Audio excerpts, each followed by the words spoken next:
Hello YouTube, this is Morgan Airspeed Prime here with my next Avatar fan commentary track video. This one's going to be for Book 1 Water Episode 5, The King of Omashu. To sync up your copy of the episode with this commentary track, have the episode ready to go at the start of the episode, including the introduction. I'm going to be wrapping up this introduction section of the video in just a little bit. Then there'll be a pause of 10 seconds with no audio. And then when I start speaking again, after that 10-second pause, that's when I'm going to hit play, that's when you should hit play, and that should have us synced up.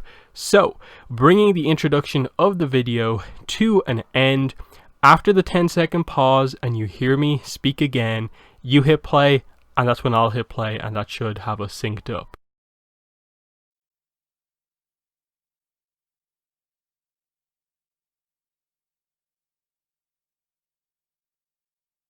Okay, so here we are with 105, The King of Omashu. This is the episode I have rated at my number, I think 46 spot out of 61 on my overall Avatar The Last Airbender episode list. So it seems relatively low down, but I honestly would consider this to be sort of a personal favorite of mine. One of those episodes where like I don't think it's fair to other episodes to rate it like super highly, but it has a lot to it. The introduction of Bumi, it's one of the funniest episodes in the series. We get introduced to Omashu, and there's just a fun idea of like these challenges that Bumi puts Aang through, and knowing that it's like a sort of joke from the beginning, but then also at the end, Bumi kind of was testing Aang to see where he's at. It's just like some of these very early episodes, it lacks the sort of tension, the urgency, because we haven't hit episode 8 yet. They don't know how long they have and how, you know, about the comet yet, that is the time crunch on everything. But yeah, it's just one of those episodes where there's so much, there's so many other episodes that I think are more important, but this is very fun. I still rate it in my top 3 tiers. I have like 52 of the 61 episodes in my top tiers, so it highlights that very few episodes of Avatar I have rated very low on my list. But yeah, taking some caution here as we enter a pretty major Earth Kingdom town. How open or not should they be? They're still trying to figure that out this early into the series. And then for Sokka and Katara, this is their first time going to see like a big city. They're amazed by this place. And this isn't even the biggest city in the world. The other thing with Omashu, of course, is that there's a King of Omashu. Yet the Earth King is the King of Ba Sing Se. What's the deal there? Like, how is this a thing? You can sort of figure it out yourself with regards to the idea that, like, okay, Omashu is sort of the origin of, like, earth bending itself in a way. At least in terms of the true way of doing earth bending. And there's some value there that it's more of a sort of honorific title in a way of like, this is the King Earthbender, whereas it seems like most of the Earth Kings are non-benders. But again, we don't really know. Bumi's not the only King of Omashu. The Rise of Kyoshi novels tells us that there's King Burrow. So it is a position that exists outside of just Bumi. So I'd like to know what the full situation there is. Like, I'm assuming the King of Omashu doesn't have an insane amount of power, but it's just a noted title just because it is a secondary major city. But the reason I say it doesn't have a lot of power is just because it's clear enough from just everything that's talked about in terms of Earth Kingdom politics that the Earth King is this important position, but like in Book 3 of Korra, when the Earth King is killed, there's no like, oh no, we still have the King of Omashu to stabilize us. It's like, no, it's gone. So, limited in scope, but I suppose more of a legacy position almost. I'd like to learn more about it though. And that's probably the one thing with this episode is you don't learn that much about Omashu. Like, it's a cool place as we get to see here. Look at the mail system. Look how giant it is, just because of earthbending, the way you could make a city like this. It's extremely impressive, and it's an amazing thing for Sokka and Katara to see. But yeah, we also saw the Cabbage Merchant just a little bit ago. It's his debut episode, and And with him, it's so interesting to just consider that how well that ended up working. This sort of gag character who they just had return a few times, who has become such a well-known, jokey thing in the Avatar fandom as just the cabbage merchant. It is one of the best gags in the entire show. And everyone feels the same way, to the point where they want to see more of the cabbage merchant, and he's come back in the comics. His ancestors, of course, there's Cabbage Corp in Korra and so on, and they're even beginning to sort of tell the story of how he came up with the idea of moving into sort of forming a corporation. But yeah, the backstory there with Bumi is pretty nice as well, of just ultimately that laugh and the extended focus on the laugh is the thing that gives away that the king we're about to meet is Bumi from the past. The only thing that I think leans you away from that is that if you are watching this episode for the first time, you don't have the greatest sense that, like, you later learn that people in the Avatar world can live to be very, very old. We now know that it's not an insane thing for a person in Avatar to live to be over 100, but you don't know that yet. So Bumi, being as amazing as he is at 112, is absolutely incredible.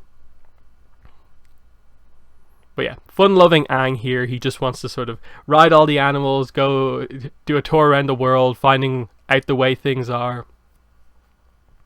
Again, the lack of urgency that they devote like a good 5 minutes or so to this mail shoot sequence, and they come back to it a couple of times.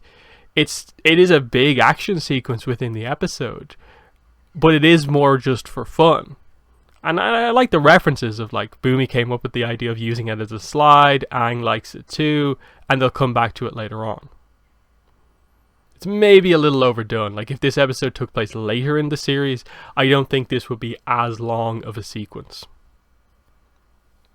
Especially given that we had sort of the penguin sledding sequence earlier on as well in the series.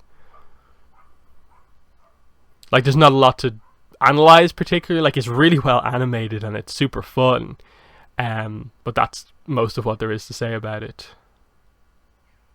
But yeah, Cabbage Merchant again. So his cabbages got wrecked on the outside, and then like minutes later he had more ready to go, I guess. How did this happen? I guess he got some new cabbages and went to bring them in, but they were rotten, so they had to get rid of them, and going inside he still had other ones. I guess that's the story. And yeah, I don't think you immediately are like, oh, this is Bumi, like straight away. You immediately notice. I think some people, like, it's definitely clear. I think it takes maybe a little bit more of his sort of mannerisms to get that. And again, the idea of, like, it's been 100 years, like, surely his friend Bumi is gone. But maybe this is the mistake of, like, if you wanted to keep it more of a mystery, don't show the flashback to young Bumi at the start of the episode. Have Aang mention that he has a friend Bumi who lived here, but don't show the flashback until later on when it's revealed who he is. That way, Aang revealing it is more of the big reveal. And like, Bumi knows the whole time a lot of this. It's that's what's so good about this. He keeps up the act, and you're kind of wondering, given what you know by the end of the episode, like, this is him just trolling them. He knows exactly what's going on here, and he just wants to have fun with Aang, but also he does actually want to test him as well, because of the advice that Bumi gives Aang, and that by the end of this episode, it's our first insight into, you need to master the 4 elements and defeat Ozai. That is your goal as the Avatar. That's what you need to do to end the war. What happens before then is sort of Bumi's test of Aang, basically. Testing out his sort of how he can figure stuff out, testing out his combat abilities, and I think that's quite good in that, like, he's ordered White Lotus for a reason. He's not just there because he's powerful. He's wise as well, just in his own unique way. And yeah, the Pipimadlapsicopoulos stuff is great because it's such a crazy name when you hear it for the first time.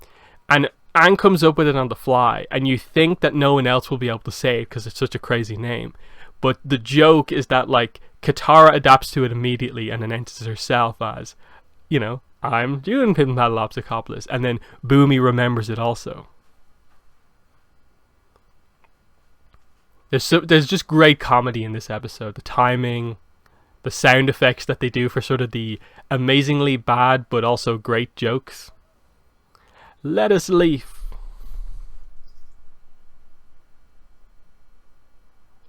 Kangaroo Island, all that sort of stuff is great.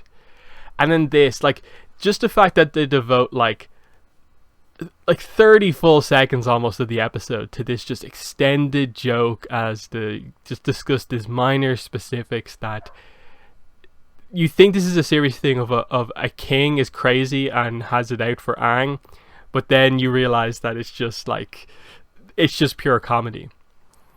The chamber that was once bad. And then the fact that they still reference it in the next scene is great. It is very nice.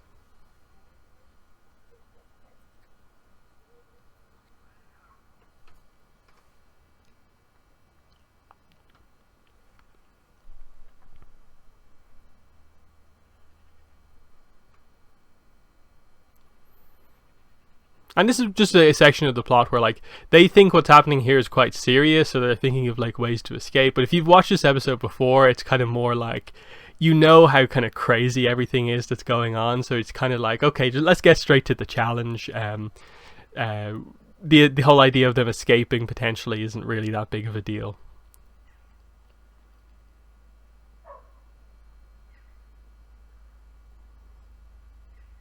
But it is a really fancy room though.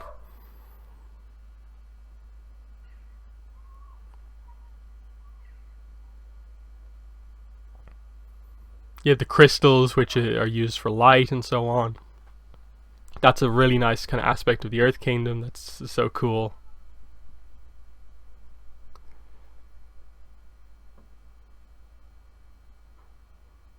Interesting there, like Aang throws it to him, and the guard catches it like right on the bottom. Like you think they would have animated where like the way it's thrown over, he catches it in the middle, but it's kind of just weirdly done. But yeah, Bumi's purple outfit here is pretty cool.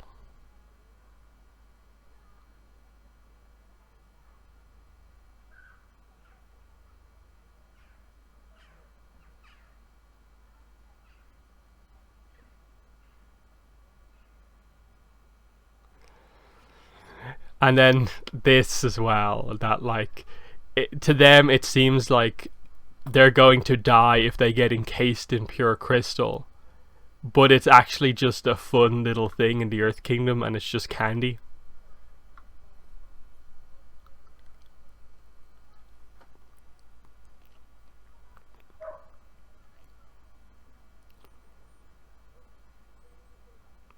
I wish they'd reference it again. There's just like creeping crystal, like Aang keeps some and then uses it to get out of some sort of a situation he gets himself into. It seems like a fun thing to only be really in one episode.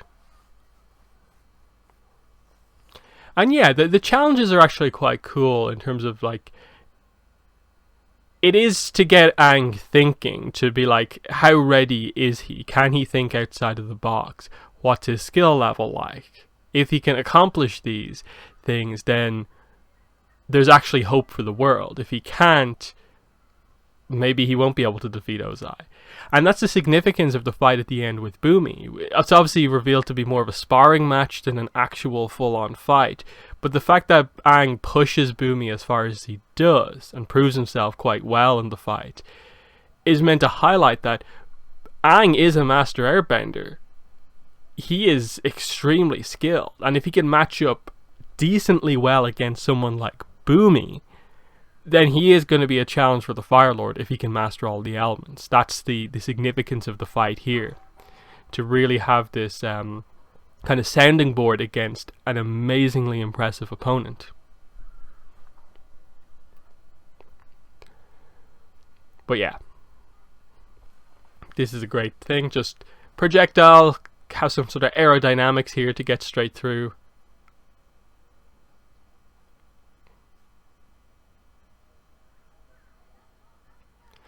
It's like the spikes are there on the floor for a reason.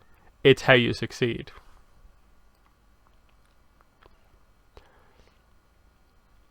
Like this one obviously isn't really that much of a challenge ultimately.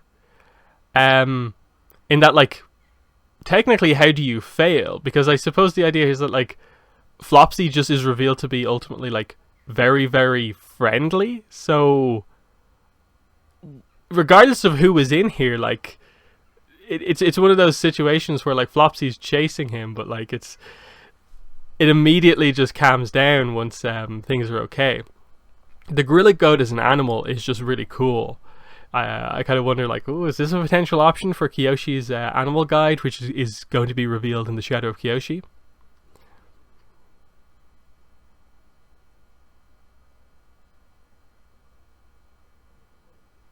Especially where, like, can you find my pet? And, like, Flopsy's right there. Like, so the challenge was just that, like, Aang got on well with Flopsy and didn't get himself killed.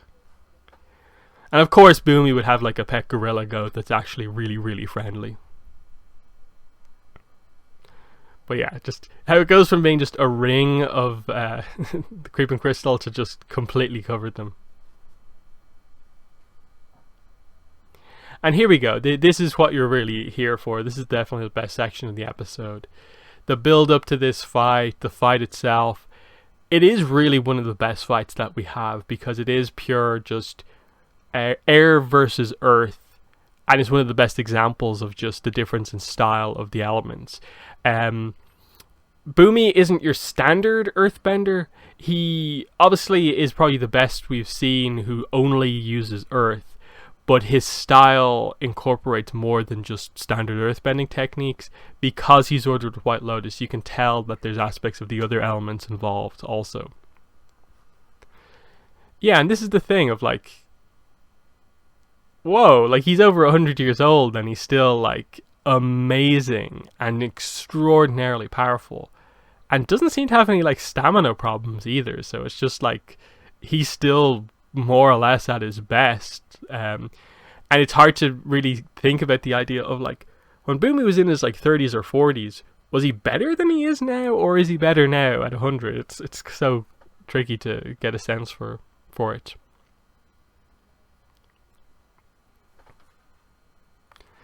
No take backsies. And it's just little things like this of, like, he actually gives him the staff back and so on. He wants it to be a proper fight of, like, Aang at his best. He mentions airbenders, so he's familiar with them, whereas if he was, I suppose, more like 60 or 70, which you might peg him as before, he might not be overly familiar with, like, what airbenders are actually like. But just the fact that he mentions that, he knows what airbenders are like, even though the air nomads were wiped out 100 years ago. And even a move like that, like, it feels earthbending, but it's also not a move you'd maybe expect your typical earthbender to do, just kind of stepping back and forth like that. So he has the elements of the pure earthbending style, stand your ground, powerful, but then those sort of more creative, mad genius moves that are clearly more based off other elements. Like just that little thing of, like, sending almost like a wave, a water wave, but of earth. But then Aang's agility is shown perfectly here, but he has to attack. How can he bridge the distance? Bumi has the advantage just because he's able to manipulate so much of the environment. And then the big power moves here, the size of those boulders, the ease at which he kind of just chucks them around is kind of like, we don't really see that much from most earthbenders we see. Big air blast that sends Bumi flying backwards. And then nice dodge here. But again, even the fact that, like, Bumi can just, like, kind of call the giant boulder like that to himself, that's what gets across just how powerful this character is. That a lot of people, like, I think immediately jump to being like Toph is the best, But you have to look back on what Bumi is like and realize that there are some situations where like Bumi does stuff that is more powerful in terms of impressiveness than Toph. But obviously the fight is more about just power. But still, even though Bumi gets it sort of like thrown back at him, he just carves straight through it. And I suppose Aang just getting that far, that he was basically had him. And like, if this was an actual fight, you know, so Bumi could have just dropped that and just kind of earthbend through it himself, and it would have hit Aang. But at the same time, Aang probably could have went in there, giant airbending blast, sent Bumi backwards and himself out the other way, maybe. But look at the way Bumi came up from the earth there, with a twirl, spiral movements, airbending. That felt very airbender to me. Even just the cleverness of falling backwards into the ground didn't necessarily feel too earthbendery. But yeah, last question. What's my name? This is where you realize, like, they showed us the flashback before for a reason. But you've already kind of figured it out because of like the laugh and stuff like that.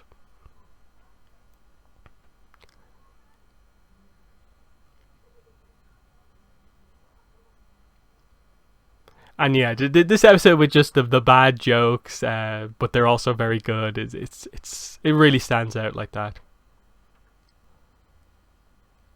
Similar to like 205, like the episode 5 from all of the series are actually really good. Avatar Day is kind of similar in a way, I think, structured to this. The beach, very different, but still has its own great moments. But yeah, think outside of the box, and yeah, this is how Aang figures it out.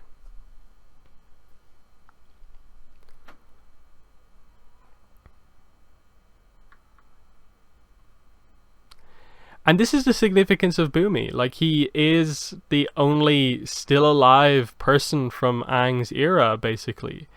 That's why, like, whenever Bumi dies, that's a very significant thing for Aang, for like the last person from Aang's era gone.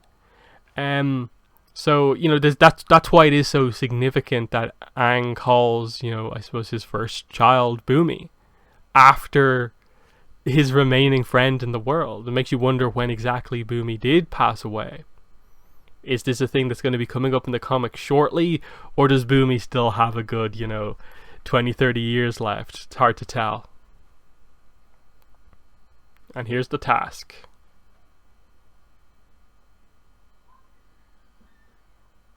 He's serious for once. You have to defeat Fire Lord Ozai. And you have to master the 4 elements.